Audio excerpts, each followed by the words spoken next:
Hello, welcome back. Fred in the Shed 2 video. Nothing to do with radio. And just tinkering about with my car. You know, the Volvo here. Had a couple of issues with it this year. I guess it's just the age, 12 years old. And had a few leaks.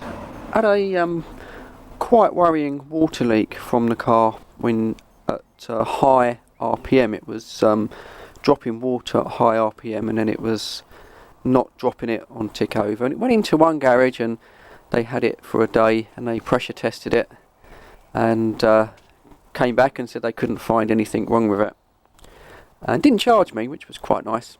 And but I do go there for me MOTs, so I took it to another garage, a bit more of a sort of a specialist, and basically he had it for a few weeks. And eventually we tracked the problem down. It was a tricky one. Right down there, which you can't see at the moment, is the water pump. And I had the water pump replaced along with a timing belt when I got the car about 4 years ago now, something like that. And basically what they'd done, they'd just kind of a bit of a bodge really, I think, for sort of speed. They'd sort of shoved the water pump on the block, and instead of using a proper gasket, they'd just use sort of a black heat resistant silicon, which you can use. Certain cars, Fiats for example, they don't use gaskets. All of their stuff is siliconed on, but this one does require a gasket. So what he'd done, he just sort of glunked on a load of silicon, shoved it on the block, and then what he hadn't done is clean off all of the old gasket. So it was basically a bit of a bodge really, just because, you know, I was buying the car from the garage and they just sort of did it as part of the deal. What was happening under high pressure, that silicon was just sort of just opening up and giving way and letting water out, and then as soon as the pressure dropped down, it was resealing. So when you did a pressure test, and this thing was tested twice, they tested it at the second garage. I left it overnight with about 5 or 6 bar of pressure in the system, and it didn't leak. So anyway, he found that. So I've had a new water pump on here, another new timing belt, but it was pretty much sort of due anyway. And then I got it back, and that problem was solved. But I've had an annoying little tiny water leak coming from down here that you can sort of see down here. Let me show you. It was the thermostat housing that sort of fits. There we go. Can you see that? That sort of fits down there. And this part here, going around there, was it was just leaking, had a very slight sort of weep. And what would happen, because obviously is when this gets really hot, when you're running on the car, it doesn't show, does it, because it evaporates. So that's the other part of it. That's the inside. So the water would evaporate before you could really sort of detect it. You could see there was a little bit of scumming sort of all around here, you know, slightly sort of scummy, because obviously the antifreeze or summer coolant, as they call it, leaves a little bit of residue. That's what it's designed to do. And it was costing me about 50 millilitres of water about every 150 miles, and that's about sort of a third of a teacup.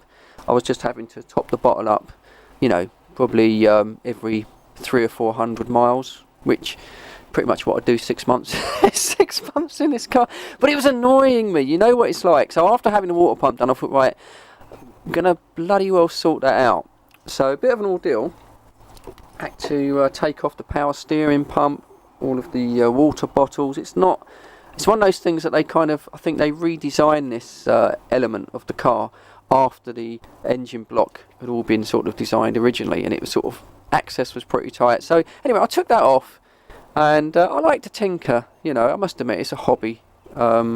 I don't need to do it. I did. So it has been in the garage, but they didn't really bother sorting this out.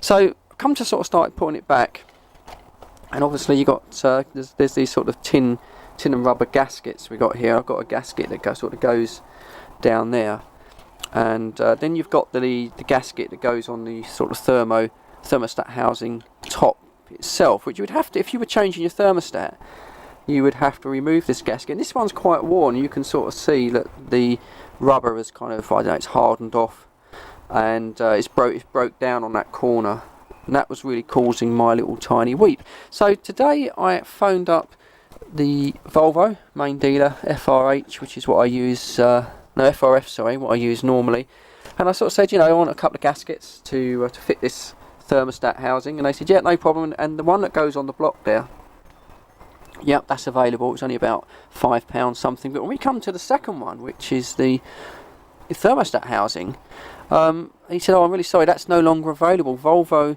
stopped about 5 years ago supplying that individual part, and the only way you can get it is if you buy the whole housing that goes on a block. Now, I looked at that before, and that's an expensive part. That's about £140. I mean, the thermostat itself is about £35. Good quality though. I mean, all this is made really, you can see it's sort of made quite nicely. So, going to have to do it the old-fashioned way, unfortunately. I'm going to have to make my own gasket. This is what I used to do when we originally started mucking about with cars. So, ordered in some high-temperature gasket paper, which is like basically a sort of a soaked card. And when that comes in, I'm gonna cut out and make my own gasket and put it on with the old Hermetite kind of gasket seal, which hopefully will sort of do the job. So, a little bit disappointed in that. And do you know what?